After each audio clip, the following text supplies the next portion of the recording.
Hey guys, it's your boy Gage and Horne today, bringing you guys some high school stories for you guys today.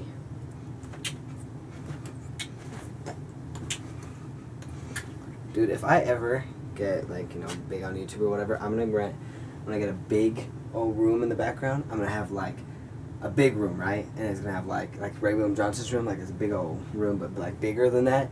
And like before every high school stories, I'm gonna dance. I'm gonna dance, and then I'm gonna start out like every high school stories, like college series, and I have like a big house. I'm gonna be like, here's a big room, and I'm gonna dance before everyone. And then on Wednesdays, I'll have like a Woman Crush Wednesday, just like it's a Ray William Johnson thing / Ellen thing on the high school stories, so I can dance and stuff. And then like have a Woman Crush Wednesday, like Philip DeFranco does, every Wednesday.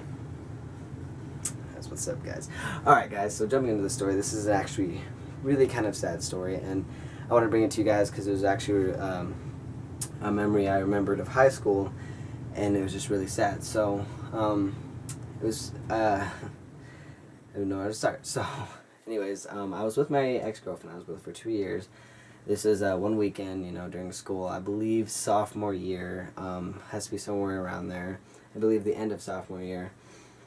And I already went online and Googled it, and I could not find it, the actual article or news or anything like that relating to the story. And I searched for so long, so I can give you guys more in-depth detail of what they said and find out what really happened. But I can only tell you guys what I seen and what I saw. And I just want to say right now that this is about me watching a man passing away, which is one of the most disturbing things you can talk about. Like, I mean, I don't think I've ever seen a YouTuber out there talk about something like this serious. It's really sad. So one day I was with my ex-girlfriend, and we decided to go drive out for a couple hours to this beach. It's a big old reservoir thing, and we're like, let's go boating and stuff, and let's go have a blast, and it was her family had a boat and stuff, and I was like, why not? Sure. So we did this like maybe 3-4 times. It was maybe like our 4th time going or whatever. And we all drive up there, and it's all having a good time. We have all of us, 2 different cars. There was a bunch of her family that went. It was just me that wasn't in the part of the family, like physically anyways. And we've been dating for a while now, so of course I knew her really well. And we started going up to this beach, and we pull up, and we start unpacking everything and bringing it out to the spot. And I remember we put it too close against the reservoir, the water would splash upon us, so we had to move all the way back and stuff not too all the way back, but far enough to where the water wouldn't hit us and stuff. And we started setting down everything, and it's kind of jumped into the story really fast, because by the time everyone was kind of unloading everything and kind of just sitting down and kind of started eating and stuff, and just started kind of relaxing, why the other 2, my ex-girlfriend's mom's sister, my ex-girlfriend's sister, sorry. She went to go grab because it was her boat. She went to go get the boat ready with her daughter, and we were all just chilling out of this thing. And then I remember sitting here, and I was eating something, and I look over, and I just see this girl about my age running across the lawn, and just tears, like she's crying so bad I can hear her from like a distance, and she's running, and I was like, guys, look, and everyone looks, and I'm like, is she hurt? And I'm like, I don't know. And she runs. Then she runs all the way past us down to this where they have like a roof, and they have a bunch of tables, and they have like a roof over you, and that's where, because they were all over there, for the shade and stuff, because it was hot out, and they went all over there, and I just remember her freaking out and kept pointing over somewhere, and we were kind of looking around and couldn't really notice it, and then she's like grabbing people and like, come on, let's go, like, I need you now. And I'm like, what's going on? Like, we're all freaking out. Everyone starts standing up too. And then she starts running, and she has like 4 or 5 guys chasing with her, and some woman like kind of following, but kind of quickly, but the guys are like running with her. And then now when we're seeing where she's running to, we look way down where she came from, and there was just a bunch of people, and there's a person going like this, like, oh my god, I didn't know what was going on. And I was like, oh my god. So everyone just gets up, and other bunch of people that were watching the whole thing start getting up, start walking over there, and and then it's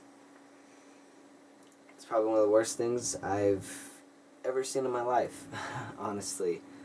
I remember walking up, and there's a couple of trees, and there's some rocks, but then when we finally got there, we seen this man pushing on another man's chest, and the man was like out cold, like not even looking, not breathing, not nothing. He was just dead, laying there. And the man, he was, I swear, I remember it as he was like a priest. But every time I say it, it's like, why would a priest be out there? But I just remember him wearing something and like a whole robe thing and a white thing, and him looking like a priest. But I'm like, why is a priest doing at the beach? There's no churches around. I don't know. But I just remember him looking like it. And he was just pushing and pushing, you know, trying to get him back. And we're all like, oh my God, freaking out. And the girl that runs over is just crying. And she's like, I can't even watch. I just can't watch. And we're just like, oh, you know, this is like super sad. We're all just kind of watching, and everyone's like tearing up. And she goes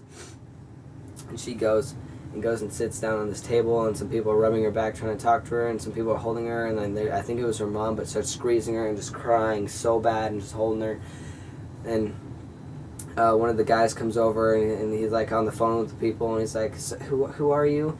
And she's like, that's my dad. And when she said that, like right after she said that, everyone around, everyone just goes, oh, like at the same time, like those, oh, like, oh, I don't know how to reenact it. It sounds better when you have like 50, 60 people doing it at the same time, but everyone just like, oh, and they're just like, people starts, like some people that don't even know the people are just crying and starting like crying really bad, and tears running down people's faces. I was tearing up, like I was so shocked what was happening in front of me. I felt like it was all fake, like it wasn't really happening, like something's not right here, you know. And she's just crying, and some other people that don't even know are coming over there and just hugging them, and just like hugging other people, and everyone just hugging people, and I'm just like freaking out here, and my ex is he's crying too, and we're all looking at this body, and it's been a good 15 minutes since we walked over here. And some of that guy was on the phone with the police, you know, the ambulance was out on the way, but they're trying to get more details, and he says, I see needles, like the needle marks inside of his hand, and they're like, was he doing heroin? Was he a heroin addict, you know? He's trying to talk to the daughter, and some other people there was worried, like, no, it was for treatment. I believe it was for like a cancer treatment. I don't know if they do it that way. I'm not exactly sure. Some kind of treatment he was doing though, where they had to put needles inside of him, so he had all those marks. It wasn't for like heroin or on drugs or anything.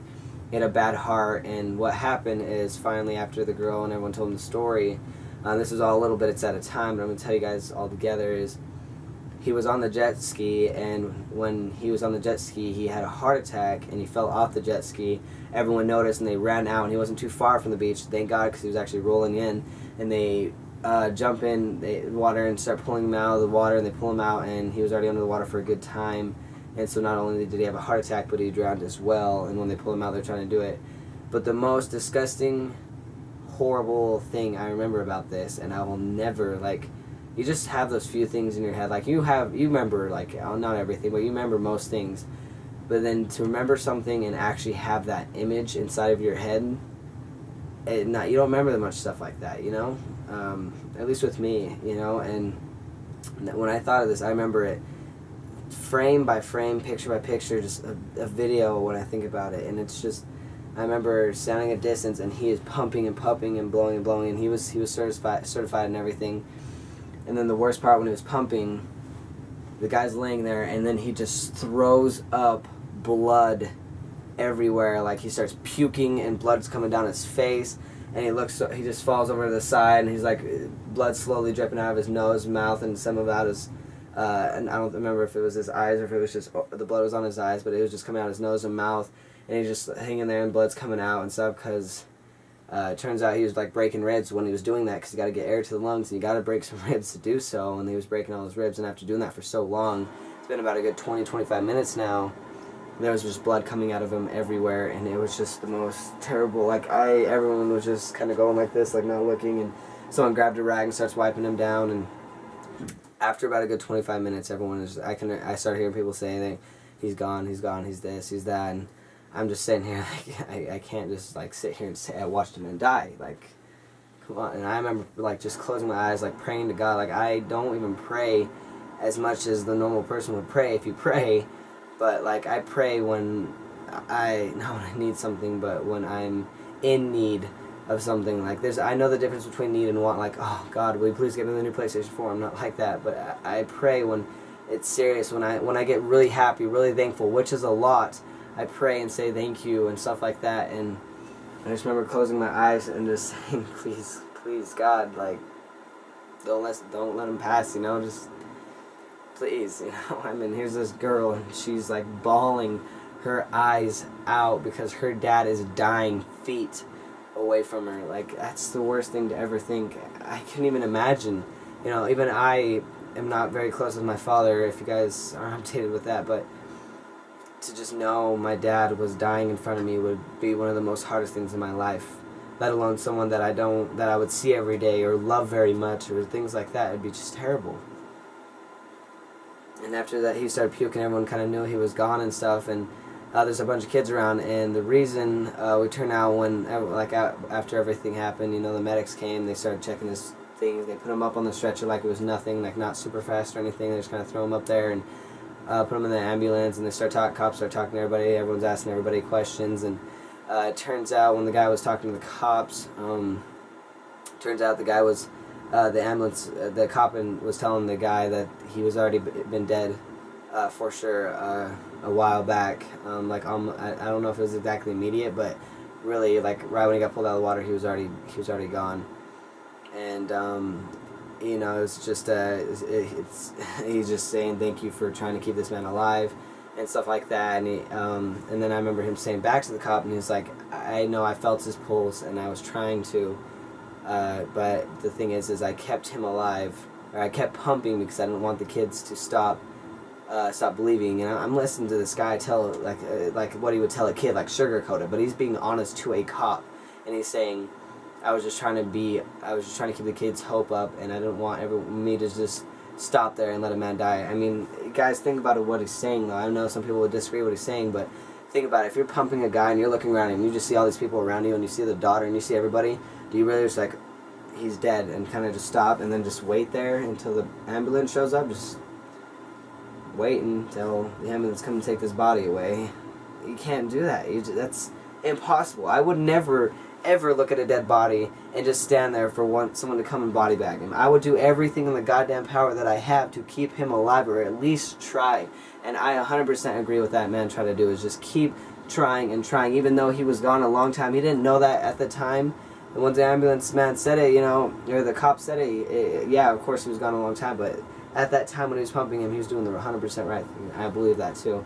And the reason I stress that is because a lot of people were talking crap when the people were gone. It's just like, people are so dumb nowadays. Like, not only do people have to sit here and talk about it and in front of the daughter and everything, but they have to sit here and talk crap saying all this like dumb stuff. Like, a man just died. Have some goddamn respect. Like, seriously. Even if you didn't know him, like, seriously, why do people gotta be so goddamn dumb?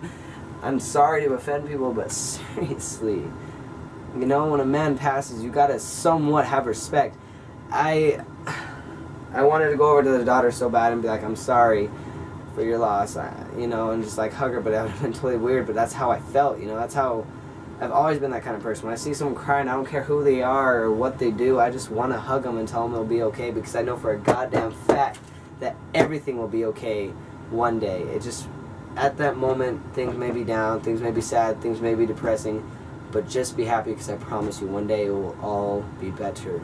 I've been through breakups, I've been through losing family, through losing pets, through the worst of my YouTube, to my school, to my dancing, to the worst I've been in my life. But I know for a goddamn fact that maybe it's just because I think straight, I don't know, common sense or whatever, but every time I've had anything bad and terrible happen to me, it's always gotten better. And I want to tell you guys that and let you guys know that. It's a piece of advice from me to you. I know how bad everything may seem at times, but it will get better. Life doesn't go straight up like a stock market. It has its up and downs. Sometimes it will go super happiness, sometimes it will go too depressing, but it always goes up and down. It will never just go straight. You'll never have the average life. It will never always be happy. It will never always be sad. It will get better, guys. Just try to do the best you can do and be who you are and just have a great life, guys. This was one of the most disturbing things I've ever seen in my life, and I've never been the kind of person that had nightmares or cried, like had bad things happen after that. But every once in a while I still think of that day, and just knowing that I seen a man die. It's really rough to know that, to see that. But I had to tell you guys a story because it was the first and last time I've ever seen it. Oh God, I hope I don't see anybody ever pass in front of me again. I've seen some people like almost pass, have seizures and all this other stuff in front of me, but that's as far as it went.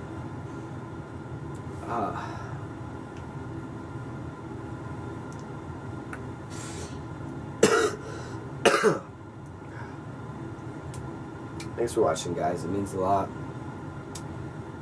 Be sure to drop your comment below and talk about maybe a time you guys have had that was a really tragic time that you'll remember forever of someone passing away. Please, I don't want it too detailed. I don't want to gross anybody out. I don't want to ruin anybody's day. I don't want to put too much depressing comments in the thing, but tell me something that you remember and a positive thing about it. You know, like I know when my dog passed away, if you guys haven't seen the high school story, you can go check it out. But I know when my dog passed away, I know there was always something happy about everything. I'll tell you that right now. But the happy thing about that was he was already older than me, and it was time for him to be happy and live a better life, you know. And for that to happen, we had to put him down, and it was not had to put him down, but not to for God to put him down is what I'm trying to say. I mean, to find him dead, it was so sad at the time, but now it's like he's done with his misery every day. He doesn't have to sit here and be in misery every day for being so old, barely walking, just having so much trouble. Now he can be great in heaven. And I know a lot of people will disagree with that, but it's just kind of the thing I have to agree with and believe in because that's how I'm happy, and it's how it makes me happy every day, every time I think of him. Thanks for watching, guys. It means a lot. I love you all, and I shall see you guys in my next high school stories. Peace out.